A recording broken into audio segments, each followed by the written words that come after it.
Está bien, muchas gracias, Randall. Buenos días a todos. Un placer nuevamente estar acá. Bien, hoy tendríamos el tema de nowcasting, proyecciones de corto plazo y dimensionalidad. Bien, entonces acá tenemos básicamente la estructura de la presentación que vamos a estar viendo hoy. Vamos a iniciar con con una breve motivación sobre el tema.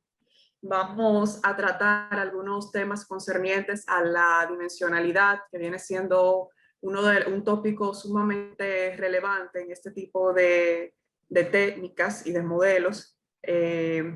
Vamos a ver los modelos de regularización, dígase regresiones Lasso, Rich, Elastic Nets, y vamos a concluir la presentación con un modelo bayesiano estructural de series de tiempo, donde vamos a estar verificando, vamos a decir, no de manera eh, tan profunda por una cuestión de tiempo, obviamente, pero vamos a tratar de cubrir lo más que se pueda en ese sentido, incluyendo algunos ejemplos. Bien, entonces, acá vamos a decir un poco motivando el tema.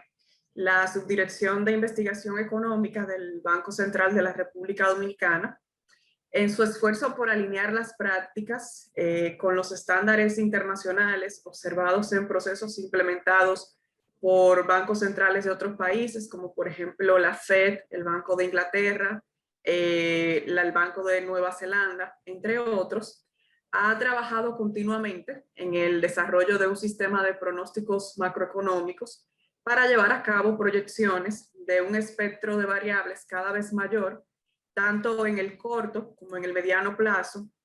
Cuando hablo de corto también me refiero a la parte de nowcasting, siendo acá la idea fundamental ampliar el marco analítico para los procesos de toma de decisiones por parte de los hacedores de política. Obviamente el desarrollo de estos modelos de nowcasting, corto plazo, mediano plazo. Nosotros no vamos a trabajar acá con el tema del mediano plazo, pero sí está estipulado en nuestra agenda de trabajo, por ejemplo, los MIMOS, los DSG rico en data, llevar a cabo proyecciones en base a un mayor espectro de variables, donde se explote cada vez más, vamos a decir, las bondades de grandes conjuntos de datos y concatenando dicha información con data dura. Entonces, si bien es cierto que el uso de estos grandes conjuntos de datos, conjuntamente con las técnicas de inferencia empleadas para su manejo, no constituyen una panacea, como yo les había señalado en la clase pasada, han proporcionado importantes herramientas para los procesos de toma de decisiones, principalmente bajo la coyuntura prevaleciente. Bien, tenemos en ese sentido que la crisis sanitaria, económica, a nivel global a raíz de la pandemia del COVID-19 ha venido a plantear un gran desafío para la gestión de la política monetaria y vamos a decir, de los procesos de toma de decisiones a nivel general, no solamente en este cuadrante, en el cuadrante económico, siendo cada vez más inminente la disposición de información que permita tomar esas decisiones de una forma óptima. Entonces, en ese sentido, esta información ha jugado un rol preponderante en ausencia de algunas estadísticas que son producidas regularmente por agencias oficiales y los grandes conjuntos de datos identificados en distintas plataformas han proporcionado herramientas importantes para los procesos de toma de decisiones. Ahora bien, ¿cuáles son las técnicas para el manejo de estos datos? Se puede caer, bueno, algo que es muy común, una pregunta que recibo mucho es si estos modelos tienen, vamos a decir, potencial de ser interpretados o si son meras cajas negras. Se puede caer en el error de pensar que estas técnicas empleadas para el tratamiento de estos datos son cajas negras. Sin embargo, no lo son. Y la tarea de identificar la dinámica subyacente resulta inminente para optimizar la selección de los algoritmos y los modelos apropiados para el problema en cuestión, así como también para la identificación de los hiperparámetros apropiados para su especificación. Lo que quiero decir con esto es que uno no puede pensar que los modelos que está empleando son cajas negras y que yo le voy a entrar toda la información que yo desee y el modelo va a resolver. De alguna forma u otra, yo debo estar muy familiarizada con lo que está ocurriendo, vamos a decir, detrás de escenas, para poder, vamos a decir, lograr esto que señalo acá, la especificación apropiada de la técnica que me va a permitir resolver el problema al que enfrento. Entonces, generalmente los problemas de regularización de los modelos se logran imponiendo restricciones. En este sentido, los primeros modelos que vamos a ver en este módulo implementan diversas técnicas de regularización que permiten lidiar con problemas vinculados a la famosa maldición de la dimensionalidad.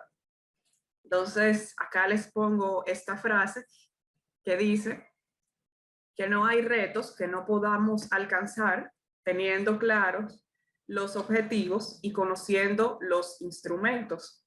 Realmente la frase que yo iba a poner acá era sobre este libro, que probablemente muchos de ustedes lo conozcan, que es de El Secreto, que a mí la verdad me provoca muchísima risa, pero en cierto modo uno trata de rescatar lo que viene siendo válido de algunas cosas. Entonces, eso lo que habla es sobre el poder, de cómo el poder de la visualización nos ayuda a lograr nuestros objetivos. A mí lo que me da risa es que obviamente han hecho muchas parodias sobre esto y empiezan a poner personas a opinar. Obviamente mi primera pregunta lógica es de dónde ellos sacaron toda esta gente. Las profesiones, por ejemplo, metafísico, pensador y así sucesivamente. Y la segunda cosa que me provoca risa es que si nadie sabe el secreto, porque ellos lo están diciendo.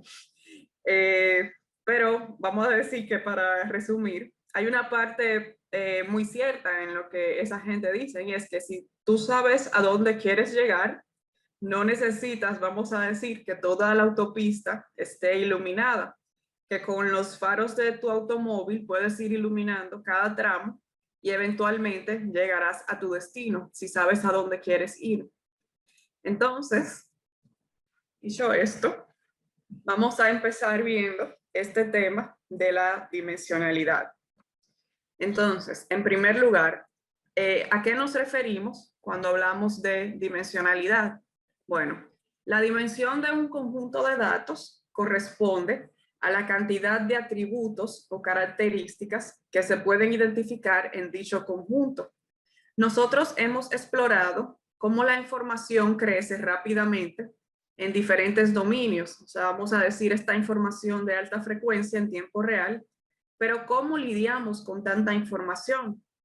Entonces, aquí vienen los problemas asociados a la maldición de la dimensionalidad.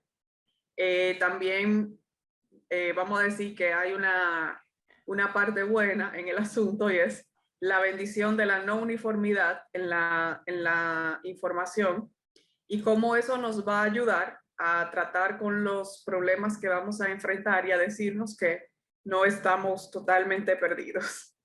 Bien, entonces, esta maldición de la dimensionalidad fue un término acuñado por Richard Bellman cuando estuvo estudiando problemas de optimización y hace referencia a un conjunto de problemas que surgen cuando se trata con datos de alta dimensión.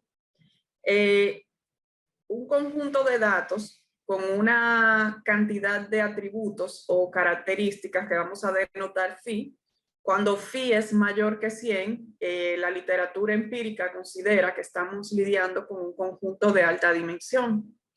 En la teoría de aprendizaje computacional, este problema de maldición de la dimensionalidad se refiere específicamente a la pérdida de poder predictivo o a un desempeño inferior de determinados algoritmos ante datos de alta dimensión. A esto también se le conoce como fenómeno de Hughes.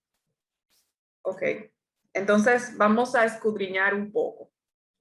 Tenemos que estos vectores de alta dimensión, vamos a decir bajo este esquema de Big Data y Machine Learning, son de uso frecuente. O sea, son ubicuos, de hecho, en diversas aplicaciones, por ejemplo, el uso de imágenes, cantidad de películas vistas por un usuario de Netflix. Entonces, bajo este esquema, el diseño de estos algoritmos eficientes, tanto en términos de costo de implementación computacional como de su poder predictivo, se convierte cada vez en una tarea más abstrusa. Ahora bien, exactamente por qué se produce la maldición de la dimensionalidad. Tenemos en primer lugar el tema de la dispersión de los datos en estos conjuntos. La dispersión viene siendo como una de la primera faceta de la maldición de la dimensionalidad, ya que el entrenamiento bajo este esquema puede llevar a, vamos a decir, altas varianzas o a condiciones de overfitting, porque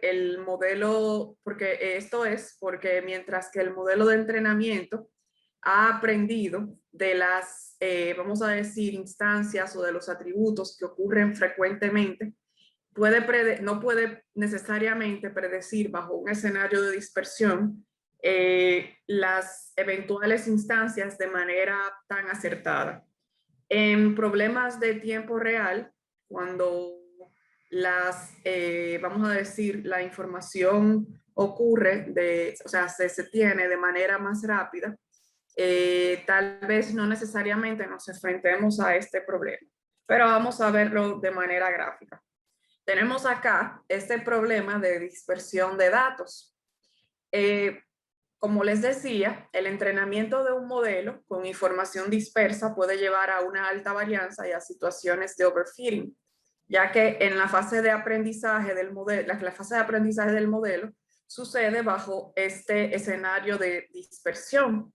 Mientras más características yo tenga, mayor riesgo de overfitting y de maldición de la dimensionalidad. Si ustedes se fijan acá, en este ejemplo, y tratan de comparar esta información con lo que estudiamos en el módulo pasado sobre el tema de clasificación y clustering, tenemos en primer lugar este conjunto de datos, vamos a decir, en 2 dimensiones. Va pasando por cierta cantidad de dimensiones hasta llegar a 512 dimensiones. Si ustedes se fijan en donde dice 512 dimensiones, hay una separabilidad, vamos a decir, perfecta de la información. Y de entrada, ustedes podrían pensar que están logrando un clasificador eficiente.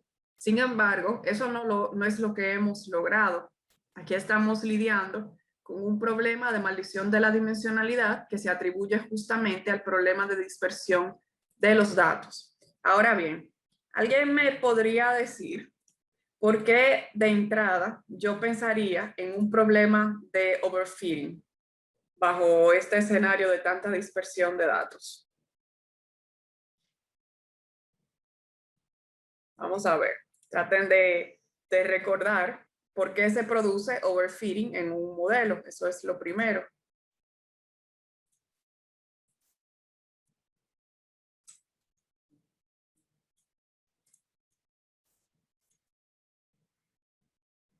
¿Aló? Bien, nosotros tenemos overfitting, obviamente, cuando estamos lidiando con muchas características y ante problemas complejos. Entonces, si yo les digo a ustedes que yo tengo un clasificador que me está distribuyendo la información, por ejemplo, como se visualiza acá en el último panel de las 512 dimensiones. Si, por ejemplo, yo llego y tengo 2 características de entrada, por ejemplo, hombre y mujer. A cada una de esas características yo también les voy a asignar otras etiquetas, por ejemplo, rango de edad, lugar de trabajo, nivel de especialización. Vamos a decir que le asignamos N características.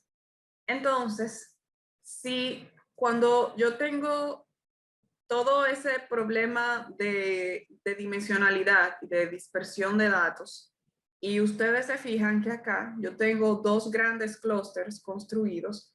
¿Qué ustedes esperarían que le pase? O sea, ¿cómo me va a controlar eso?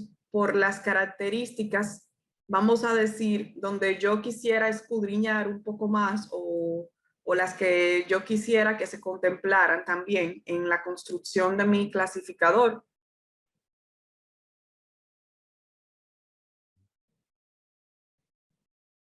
No sería como que yo me ponga unos zapatos más grandes de lo que de mi talla o algo así. ¿No les parecería?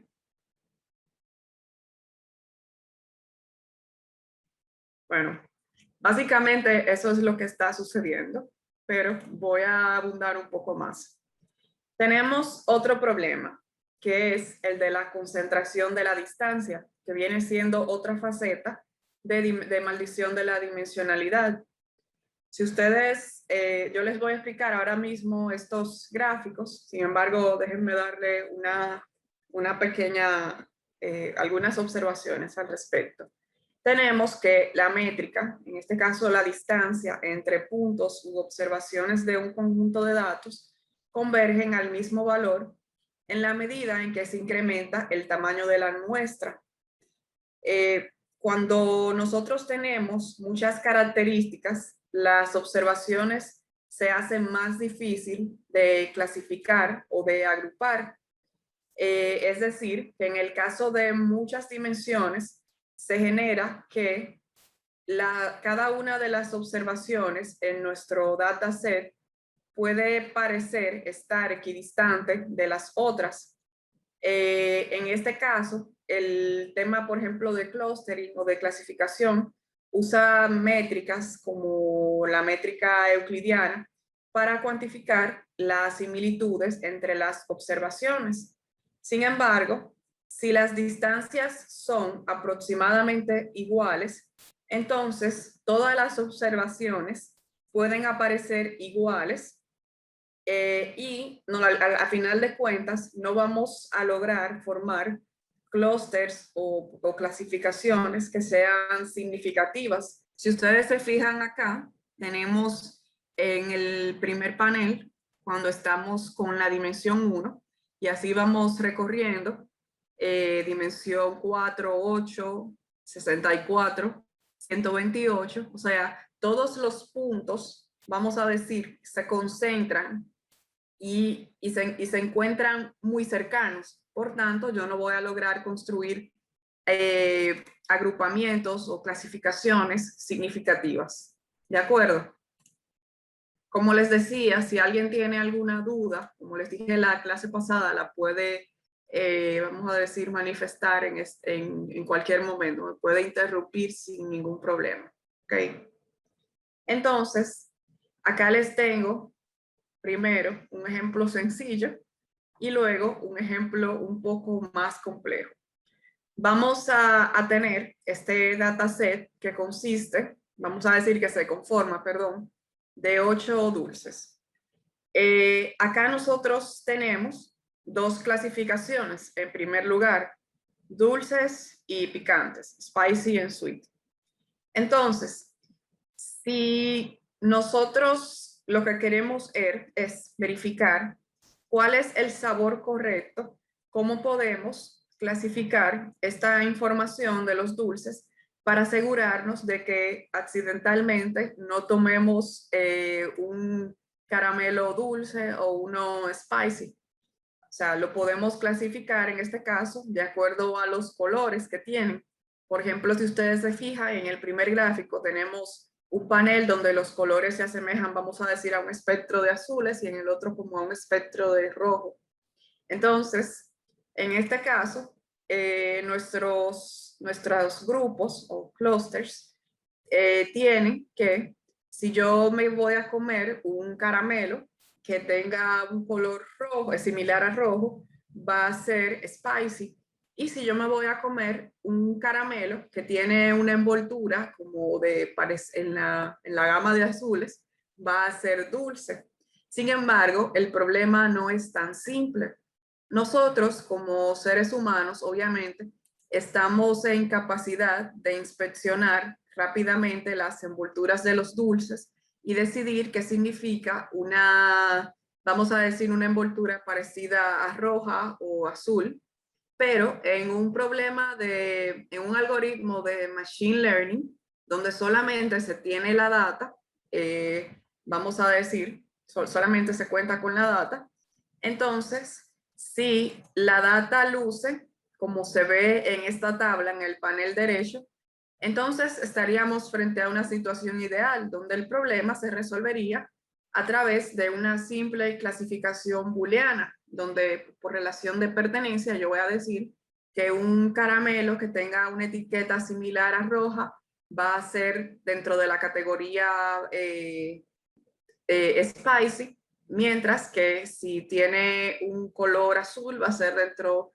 de la categoría dulce. Ahora bien, la vida es bella, pero no, los problemas no vienen dados de esa manera. ¿Qué pasa? ¿Qué sucede si nuestra data tiene una mayor cantidad de características? Como se visualiza acá, yo tengo los mismos colores de caramelos, perdón, de envolturas de caramelos. Que para nuestro set de dulces, las tendencias subyacentes, vamos a decir que serían probablemente los colores primarios, rojo y azul. Sin embargo, en un problema de data science, estas tendencias subyacentes como que se esconden en las características y generalmente se conocen como características latentes. Entonces, en este caso, lo que el algoritmo debe hacer es, vamos a decir, llevar a cabo un proceso en el cual se reescriben cada una de las características en términos de esas, valga la redundancia, características latentes, como se visualiza en la tabla que tenemos acá. Y lo que vamos a hacer acá es hacer un gráfico con cada, o vamos a decir esta tabla, con cada dulce en términos de estas características latentes, que viene siendo el valor numérico en esa tabla que está ahí. Vamos a decir que cada dulce tiene un color único y para nuestro dataset las tendencias subyacentes van a ser, obviamente, estos colores que señalo acá. Un segundo, por favor. Dado un nuevo, un nuevo dulce, vamos a decir que se guarda el color, se transforma ese color dentro del espectro de características de rojo o azul. En otras palabras, lo que estamos haciendo es describiendo los colores en términos de nuestras características latentes y usando estas características latentes para hacer predicciones sobre nuevas instancias. Entonces, ahora bien, a partir de esto se va a hacer la clasificación de con qué conjunto se guardaría una mayor similitud, si con el conjunto de los dulces, de las envolturas que aluden a caramelos dulces o picantes, utilizando esta métrica euclidiana. En ese caso, obviamente, si se pone en el clúster rojo, el nuevo caramelo va a ser picante, y si se pone en el clúster azul va a ser dulce. Entonces, esto nos deja dicho que en el mundo real la data es ruidosa, un poco intrincada, se observan relaciones un poco más complejas, a diferencia de este ejemplo de simples caramelos. Y este problema de la dimensionalidad representa un trade-off, una disyuntiva, entre un modelo más robusto, o sea, es lo que esperaríamos, y una menor interpretabilidad de los problemas. Entonces, ¿hasta acá alguien tiene alguna pregunta? Ok, bien, entonces, continuando. ¿Cómo la maldición de la dimensionalidad hace que el diseño de un clasificador sea más complejo? Valga la redundancia, este es un ejemplo un poquito más complejo, pero yo voy a tratar de hacerlo de la manera más intuitiva posible. Vamos a considerar el caso del radio del volumen de una esfera unitaria circunscrita a un cubo. Entonces, en la dimensión R2, donde tendríamos que sería pi entre 2 aproximadamente 0.8. En R3 tendríamos pi sobre 6 aproximadamente 0.52. Y en D dimensiones vamos a tener D a la menos CD para todo C mayor que 0. C es una, vamos a decir, un escalar. Entonces, vamos a iniciar con algunas generalizaciones sobre objetos geométricos en espacios de alta dimensión. Por ejemplo, sea el n cubo en Rn dado por esta expresión que tenemos acá. Para visualizar en R4, vamos a imaginar que estamos observando cada una de las caras de manera particular. Dígase que, por ejemplo, x1 es igual a 1. Entonces, en ese caso, tendríamos un cubo en R3. Y si pudiésemos observar en la cuarta dimensión, veríamos un cubo paralelo a x1 igual a 0. Y si llevamos este problema a Rn, tendríamos un problema de visualización similar. Entonces, nosotros, los seres humanos, estamos acostumbrados a visualizar los problemas en 2 o en 3 dimensiones. Y en ocasiones nos puede fallar la intuición cuando tratamos de extrapolar esa dinámica o de visualizar algo en un espacio de dimensión superior. Sin embargo, resulta que muchos problemas se comportan de manera muy distinta en un espacio de dimensión superior. Y más o menos en este ejemplo yo trato de ilustrar esta situación. Por ejemplo, acá tenemos cómo se observa el problema que estoy planteando en la dimensión 0, en la dimensión 1, 2, 3 y 4, respectivamente. Ok. Entonces, continuando, el volumen del cubo, en este caso, es la n bola. Una bola es un término que se emplea en topología. Vamos a decir que viene siendo un concepto muy abstracto, pero vamos a pensarlo como en términos de vecindades. La n bola unitaria en un espacio Rn viene definida de esta manera. Y para visualizar esta bola, esta vecindad en R4, vamos a imaginar un corte a través de la misma con un hiperplano. Hago el paréntesis acá de que un hiperplano viene siendo una extensión a un espacio n dimensional, del concepto de segmento de recta o de línea. Entonces, vamos a hacer un corte de la misma con un hiperplano donde vamos a tener que x1 va a ser igual a 1 medio. Esta partición es una bola en R3 con R igual a raíz de 3 sobre 2. Para toda partición paralela se va a generar una bola. Y el volumen en este caso viene dado por pi a la d sobre 2 sobre d entre 2. Si continuamos realizando particiones de bolas unitarias, vamos a decir, por ejemplo, en R2, con un segmento de recta a una distancia de 1 medio del centro, entonces una fracción significativa del volumen de esa bola se encontraría en cada lado del segmento. Si se lleva a cabo el mismo ejercicio en Rn, o vamos a llamar Rd, con un hiperplano, entonces el radio de la bola en la dimensión d-1 es raíz de 3 sobre 2, mientras que el otro lado no es significativo. De hecho, una fracción constante del volumen se encuentra a una distancia 1 sobre raíz de d del centro, y para todo c mayor que 1, una fracción del volumen de una bola se encuentra en una franja con, vamos a decir, W igual a una función del logaritmo de C sobre D alrededor del centro. Yo sé que el problema suena un poco extraño, pero lo que quiero ilustrar acá es cómo el tema de la concentración de la distancia puede afectar la clasificación o la partición de un problema en una dimensión más alta. Y aquí con este ejemplo un poco más, vamos a decir, yo sé que es complejo, sin embargo, yo subí el paper completo en el Google Classroom, así que lo pueden chequear con un poco más de detenimiento y hacerme las preguntas que deseen cuando lo revisen. Entonces, este fenómeno se relaciona con las famosas cotas de Chernoff y la concentración de la distancia.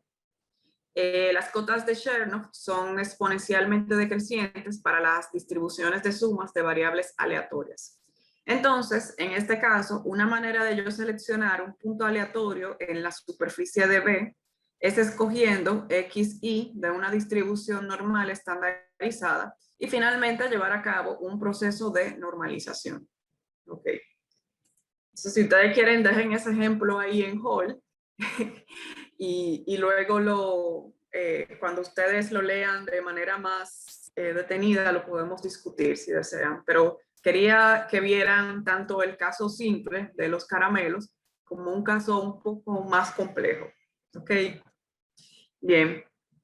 Ya hemos visto los problemas en los que podemos, dado el tema de la alta, cómo podemos lidiar con el tema de la alta dimensionalidad. Ahora bien, o sea, los problemas que puede acarrear la alta dimensionalidad. Ahora bien, ¿cómo le hacemos frente? En este sentido, la literatura empírica plantea diversas técnicas que pueden ayudarnos a tratar el problema. Estas van desde el tema de proyecciones, donde tenemos que en el mundo real las instancias de entrenamiento no presentan una distribución uniforme. Esta es la bendición de la no uniformidad de la que les hablaba en principio brevemente, en todas las dimensiones, es decir, que muchas características resultan prácticamente constantes, mientras que otras se encuentran altamente correlacionadas. ¿Cómo me favorece esto? Bueno, el hecho de que las instancias no presenten una distribución uniforme hace que las instancias de entrenamiento puedan encontrarse en subespacios de dimensión inferior, en subespacios, o vamos a llamarlos subconjuntos para mayor facilidad.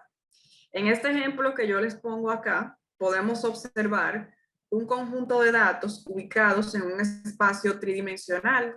No obstante, podemos constatar que los puntos están concentrados en un espacio 2D.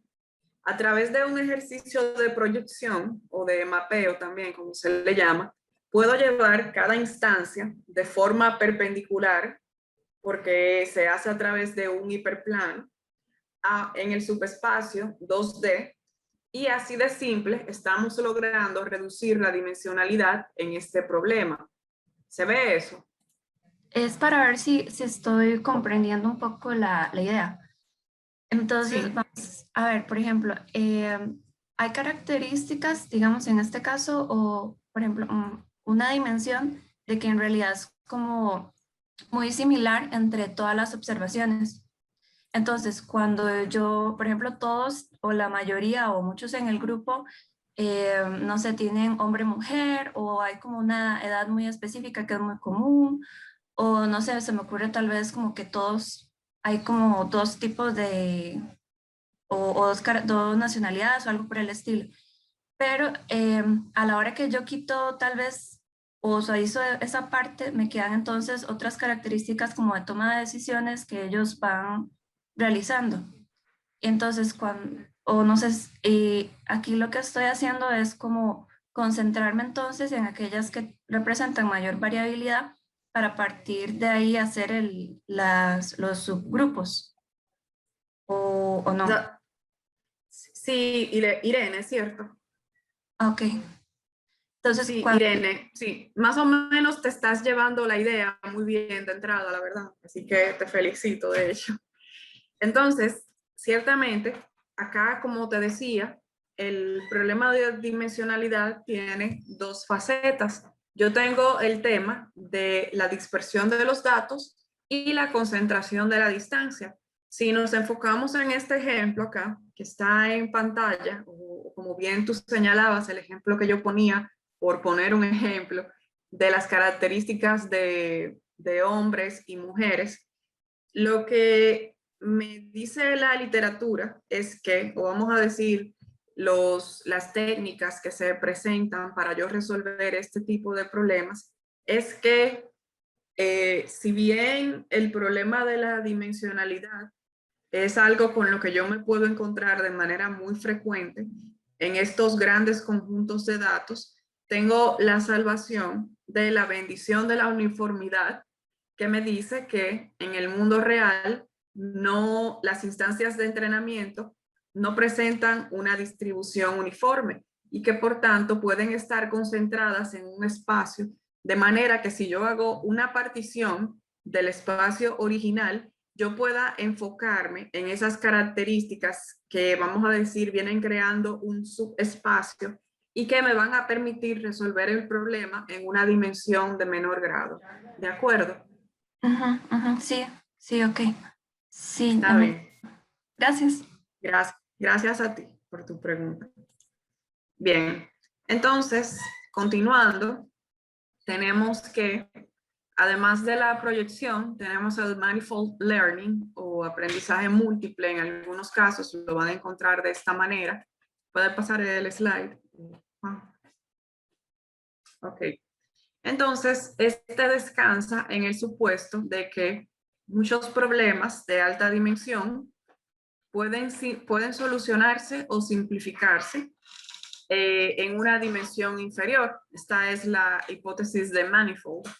Y en términos generales, un conjunto de datos en la dimensión D puede estar en una vecindad de una superficie m-dimensional, donde m viene siendo inferior a la dimensión original del problema.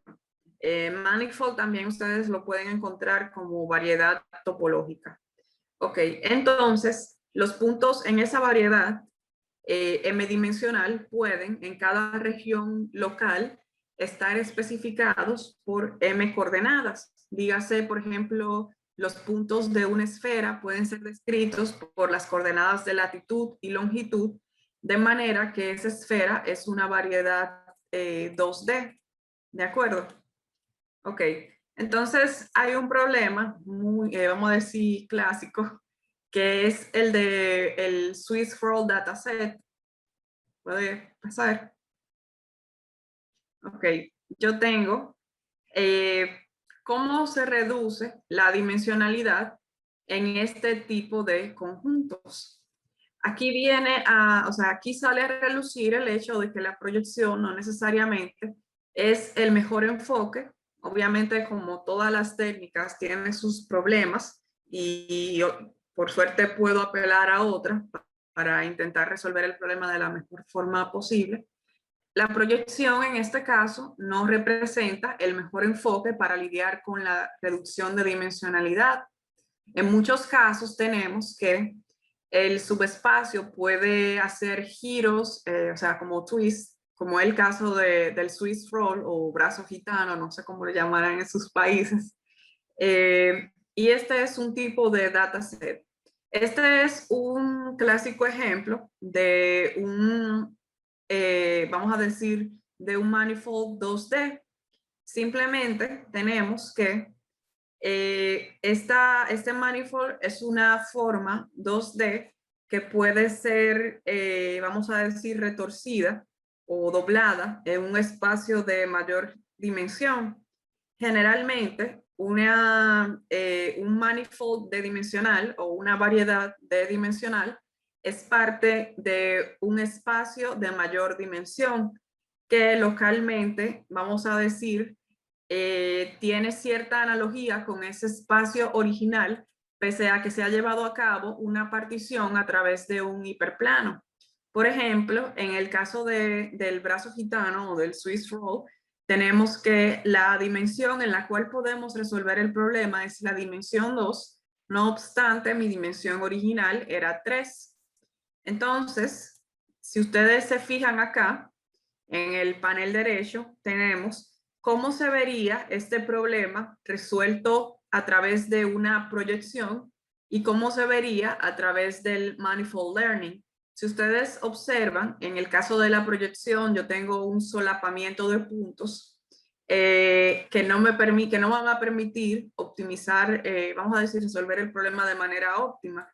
Sin embargo, en el caso del Manifold Learning, yo generaría, o sea, no tendría ese problema de solapamiento de las capas de este dataset tipo Swiss Roll, como pueden ver acá en el ejemplo. En el caso del Manifold Learning, justamente nos generaría el resultado que deseamos sin perder información y generando ese dataset que sea más fácil de manejar en una dimensión inferior. Y esa viene siendo la idea de todo esto. La idea de Manifold Learning se acompaña de que el problema en cuestión, ya sea de clasificación o regresión, sería más simple si se logra expresar en una dimensión inferior. Aquí ya estoy recogiendo un poco. Es justamente lo que estamos haciendo acá. De la mano de esto, hay otros supuestos implícitos. Vamos siguiendo en este mismo caso del brazo gitano, donde tendríamos una frontera de decisión mucho más compleja en el caso de un espacio 3D. Sin embargo, todo problema puede tener un mayor grado de complejidad y no necesariamente yo pueda lograr delimitar fronteras de decisión más simples a través de este enfoque. Como ustedes se fijan donde están los puntos verdes. Sin embargo, esto ya escapa un poco de nuestro alcance en este momento. Sin embargo, yo voy a estar subiendo un material al respecto para quienes deseen profundizar en ese sentido. ¿De acuerdo? Entonces, visto de una manera más sencilla, el enfoque de Manifold Learning puede compararse con una partición generada por un hiperplano, como es en el caso del análisis de componentes principales o de Support Vector Machine. Un hiperplano m-dimensional a través del origen puede ser especificado como una base de vectores en un espacio que para fines de simplificación son seleccionados de manera que sean ortogonales y unitarios. Si los vectores que conforman la base mencionada, si los vectores, por ejemplo, U2, UN, conforman la base mencionada, el punto en el hiperplano más cercano a un punto d-dimensional va a tener, por ejemplo, estas coordenadas que se ven acá, en términos del vector base. Yo voy a tener U1t por X, UMT por X. ¿Alguien me podría decir por qué yo desearía que sean ortogonales?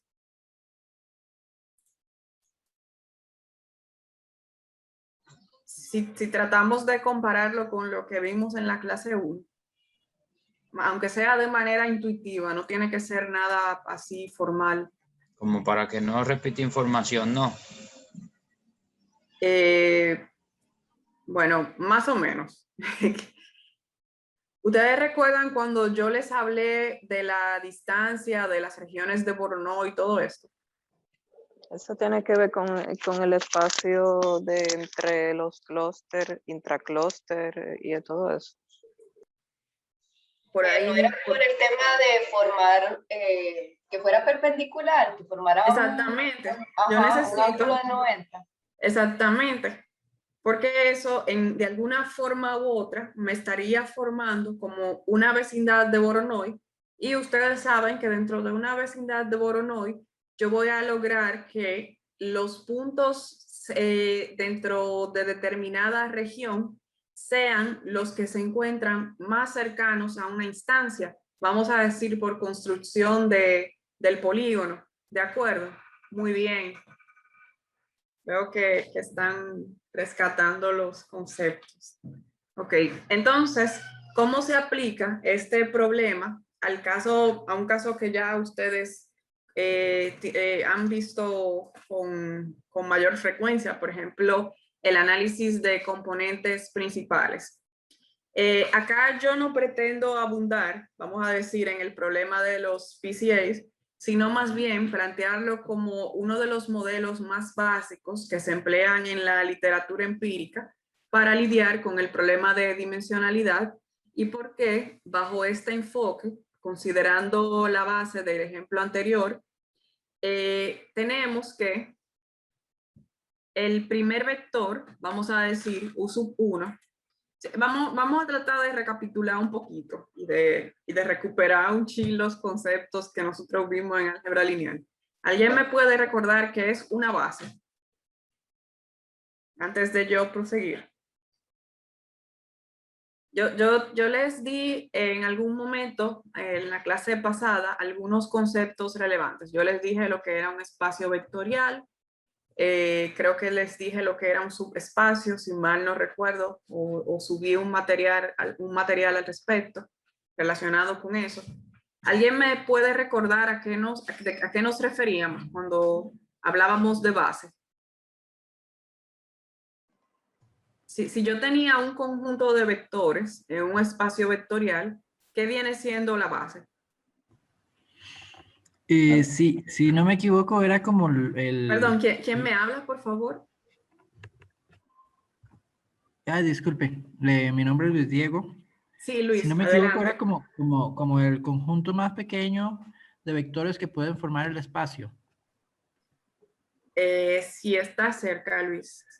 Nosotros recordamos que dado un conjunto de vectores en un espacio, yo tenía que la base era un conjunto de vectores que cumplían con el tema de la independencia lineal y que a la vez me generaban el espacio, ¿de acuerdo? Bajo ciertas combinaciones lineales. Ok, hasta ahí estamos claros. O sea que si yo utilizaba todos los vectores dentro de esa base, yo podía generar el espacio. ¿De acuerdo? Entonces, considerando esto, y teníamos, recordando que teníamos una base canónica que no era más que la matriz identidad tokenizada por columnas. O sea, yo tenía, por ejemplo, 1, 0, 0, 0, 1, 0. Ese era un ejemplo de base canónica. Y la base más simple y probablemente una de las más utilizadas. Entonces, bajo este enfoque y considerando la base del ejemplo anterior, tenemos que el primer vector, U1, se orienta en la dirección en la cual el conjunto de datos tiene varianza máxima. En otras palabras, las proyecciones de los puntos de datos en U sub 1, dados por U sub 1 transpuesta por X, o sea, todos estos vectores son ortogonales, tienen la mayor varianza dentro de la muestra para cualquier selección de vector unitario. Por otra parte, tenemos que el segundo vector de la base, U2, se orienta en la dirección en la cual el conjunto de datos tiene la varianza máxima. En este caso, tenemos la restricción de que U2 debe ser perpendicular u ortogonal a U1, es decir, que su producto punto sea igual a 0. ¿Con qué? Bueno, ya eso yo se los había preguntado, la verdad. Esa pregunta la tenía anotada acá para hacerla, pero ya la hice.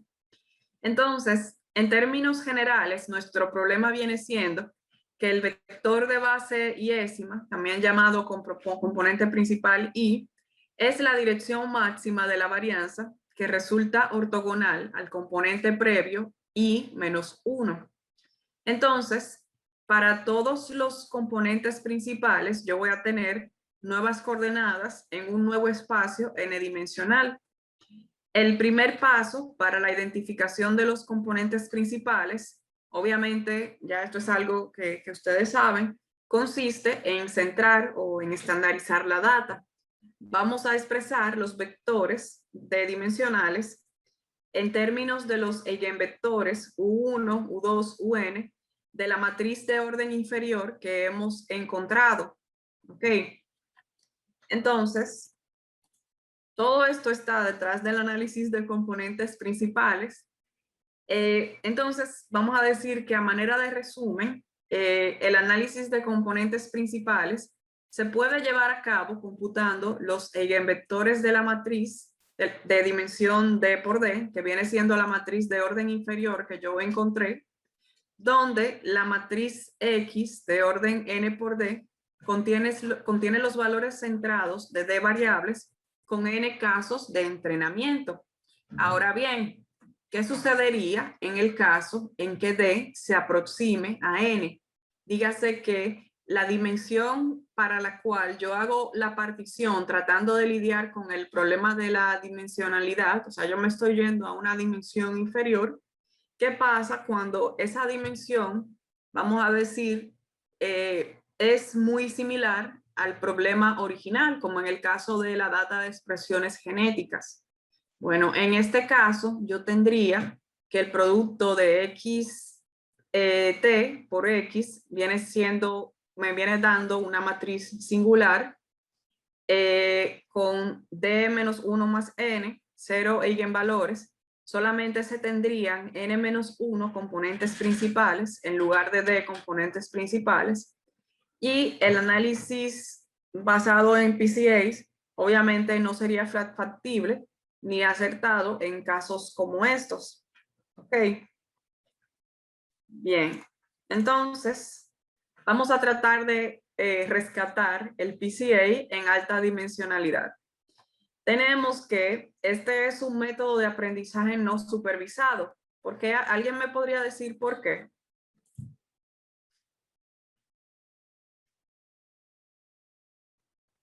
Yo sé que ustedes han trabajado mucho con los PCAs, probablemente. ¿Alguien me podría decir, cuando ustedes lo han trabajado, si tratan de recuperar ese aprendizaje, ¿por qué sería un problema de aprendizaje no supervisado? ¿Qué yo estoy haciendo cuando yo hago un PCA? ¿Quién me puede decir?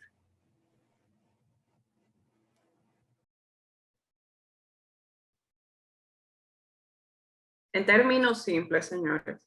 No se asusten por nada de esto. Solamente díganme qué yo hago cuando estoy haciendo, cuál es mi objetivo cuando yo estoy haciendo un análisis de componentes principales.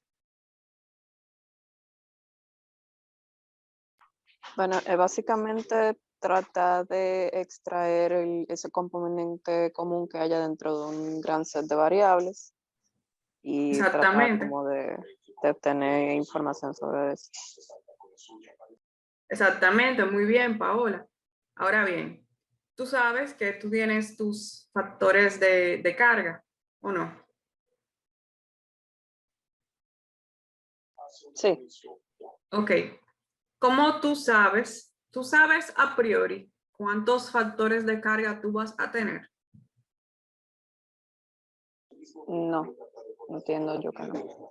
No. Entonces, ¿tú entenderías que esto es un problema de aprendizaje supervisado o no supervisado, considerando que tú no sabes a priori cuántos factores de carga tú vas a tener? No supervisado. Exactamente. Este es un problema de aprendizaje no supervisado, que la verdad me está permitiendo, muy bien, la verdad, que me está permitiendo ganar como cierta perspectiva o insight sobre la data subyacente y me está permitiendo visualizar estructuras que pueden ser relevantes en esa data, por ejemplo, clusters o conjuntos. Este tipo de análisis puede ser empleado como un paso preliminar en problemas de mayor complejidad de aprendizaje supervisado, vamos a decir una especie de modelo híbrido, donde, por ejemplo, en lugar de yo utilizar los insumos originales en el problema, se emplean proyecciones de los mismos, de los primeros M componentes bajo un PCA, y ahí yo estaría tratando de reducir problemas de overfitting y minimizar el tiempo y el esfuerzo computacional. ¿De acuerdo? Entonces, tenemos que otras técnicas de reducción de dimensionalidad son el escalamiento multidimensional, a través del cual se lleva a cabo una reducción de la dimensionalidad mientras yo intento preservar la distancia entre los distintos puntos o instancias.